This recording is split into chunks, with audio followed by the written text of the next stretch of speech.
Đàm Tùng Vận và Tỉnh Bách Nhiên đỏ mặt vì quá tình tứ, còn quay cảnh ôm hôn trên giường. Trước khi chính thức ra mắt, ekip sản xuất phim truyền hình Quy Lộ đã tung ra loạt cảnh quay nóng mắt giữa hai diễn viên chính Đàm Tùng Vận, Tỉnh Bách Nhiên. Theo đó, Đàm Tùng Vận, Tỉnh Bách Nhiên ôm ấp, hôn môi nồng cháy khá nhiều lần. Đáng chú ý nhất là cảnh Tỉnh Bách Nhiên bồng bế Đàm Tùng Vận đặt lên giường, sau đó hai người tiếp tục hôn nhau. Sự nhịp nhàng, ăn ý của bộ đôi nổi tiếng khiến khán giả cũng ngượng ngùng, đỏ mặt theo. Liệu rằng ekip sản xuất của Quy Lộ có tiếp tục chiêu đãi fan bằng cách thêm thắt các tình tiết mang tính 18+ không? Câu hỏi vẫn chưa có lời giải đáp, phải chờ đến lúc phim chính thức lên sóng từ tối 14 tháng 3 mới biết được. Ở một diễn biến khác, ekip sản xuất cũng tung ra cảnh đám cưới của Đàm Tùng Vận, Tỉnh Bách Nhiên. Trong chiếc váy trắng tinh khôi, Đàm Tùng Vận nở nụ cười ngọt ngào. Còn Tỉnh Bách Nhiên cũng kịp đốn tim người hâm mộ với dáng vẻ bảnh bao, lịch lãm. Quy Lộ là câu chuyện nói về hai nhân vật tên Lộ Viêm Thần, Tỉnh Bách Nhiên và Quy Hiểu, Đàm Tùng Vận. Mối tình của hai người bắt đầu từ thời còn đi học, là kiểu trải qua cay đắng ngọt bùi từ thời thanh xuân. Sau khi tốt nghiệp, Lộ Thần đi khắp nơi tập huấn, cả hai ít gặp nhau dần rồi xảy ra mâu thuẫn và chia tay. Hai người thực tế vẫn còn yêu nhau nhưng không ai chịu xuống nước xin lỗi đối phương. Rồi đến 10 năm sau, họ gặp lại và lửa tình lại bùng cháy. Thời điểm này, Lộ Thần đã trở thành đội trưởng của đội phòng chống tội phạm, thường xuyên phải đối mặt với những trận chiến nguy hiểm. Còn Quy Hiểu thì tiếp tục con đường kinh doanh, có nhiều thành tích trong công việc đầu tư.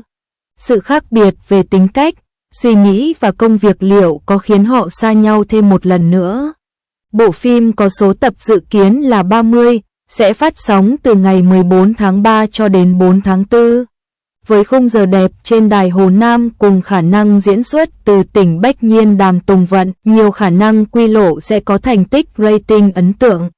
Tin 02, 4 phim dài tập nổi tiếng của nữ thần thanh xuân Đàm Tùng Vận, nhắc đến những nàng hoa đán xinh đẹp và tài năng của màn ảnh Hoa ngữ, sẽ là thiếu sót cực lớn nếu bỏ qua Đàm Tùng Vận. Trong sự nghiệp của mình, nữ thần thanh xuân không ít lần trở thành tâm điểm của sự chú ý nhờ góp mặt trong những dự án phim nổi tiếng.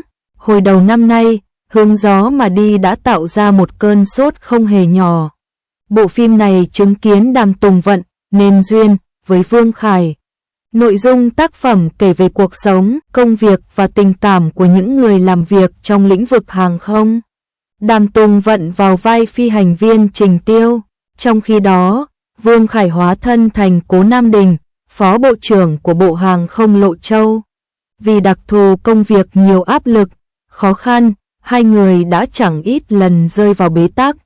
Thế nhưng sau tất cả, họ vẫn vượt qua mọi chông gai để hoàn thành ước mơ và đắp xây nên một tình yêu tuyệt đẹp. Một, Cẩm Y Chi Hạ. Cái tên tiếp theo trong danh sách là Cẩm Y Chi Hạ. Dự án cổ trang có sự góp mặt của nhiều cái tên nổi tiếng như Đàm Tùng Vận, Nhậm Gia Luân và Hàn Đống. Nếu như trong Hướng Gió Mà Đi, Đàm Tùng Vận thủ vai một phi hành viên thì ở Cẩm Y Chi Hạ, cô lại vào vai nữ bổ khoái viên Kim Hạ của Lục Phiến Môn. Mọi chuyện bắt đầu khi viên Kim Hạ phụng mệnh hỗ trợ oan ra ngõ hẹp, Lục Dịch, Nhậm Gia Luân phá án. Lục Dịch có bề ngoài lạnh lùng đến nỗi bị gọi là Lục Diêm Vương. Tuy nhiên, thực tế anh lại mang trong mình trái tim chính nghĩa và ấm áp. Sau khoảng thời gian kề vai sát cánh, cặp đôi viên Kim Hạ Lục Dịch dần hiểu con người thật của đối phương và cảm mến nhau. Dù những bí ẩn về thân thế của viên Kim Hạ lộ ra khiến họ dần xa cách, dẫu vậy cho đến cuối cùng thì người có tình vẫn quay về bên nhau. 2. Cẩm Tâm Tượng Ngọc. Cẩm Tâm Tượng Ngọc là một trong những phim ngôn tình cổ trang nổi tiếng bậc nhất trong năm 2021 với sự tham gia của Đàm Tùng Vận và ông Hoàng Ngôn Tình, Trung Hán Lương. Tác phẩm này được chuyển thể từ tiểu thuyết ngôn tình gia đấu Thư Nữ Công Lược của tác giả Chi. Bộ phim kể về La Thập Nhất, thư nữ thất sủng của gia tộc họ La do chỉ là con vợ lẽ.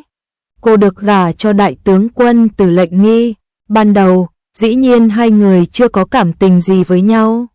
Tuy nhiên về sau, Từ Lệnh Nghi dần rung động trước sự lạc quan, tích cực và có chủ kiến của La Thập Nhất. Thực tế thì thời điểm phim được chiếu, Cẩm Tâm Tượng Ngọc vướng phải không ít tranh cãi. Tác phẩm này không được lòng các fan nguyên tác, dẫu vậy, độ phủ sóng của cặp đôi Lệnh Nghi Thập Nhất là không thể phủ nhận. 3. Quy Lộ, cái tên cuối cùng trong danh sách là Quy Lộ, bộ phim mới lên sóng của Đàm Tùng Vận và Tỉnh Bách Nhiên. Trong phim, Tỉnh Bách Nhiên vào vai Lộ Viêm Thần, lớn lên trong một gia đình có ông bố nóng tính và sẵn sàng sử dụng đòn roi. Lộ Viêm Thần trở nên lạnh lùng, trầm tính, còn nhân vật Quy Hiểu do Đàm Tùng Vận đảm nhận lại mang tính cách trái ngược hoàn toàn. Hai người họ lại trở thành tình đầu của nhau và mang tới cho đối phương một thanh xuân tươi đẹp. Thế nhưng về sau khi dần trưởng thành, họ lại phải yêu xa. Cộng thêm biến cố lớn của gia đình Quy Hiểu, hai người buộc phải đường ai nấy đi. Thời gian thấm thoát thoi đưa, 10 năm trôi qua, Lộ Viêm Thần và Quy Hiểu một lần nữa gặp lại. Họ cùng nhau vượt qua mọi thử thách, gian nan để đến bên nhau.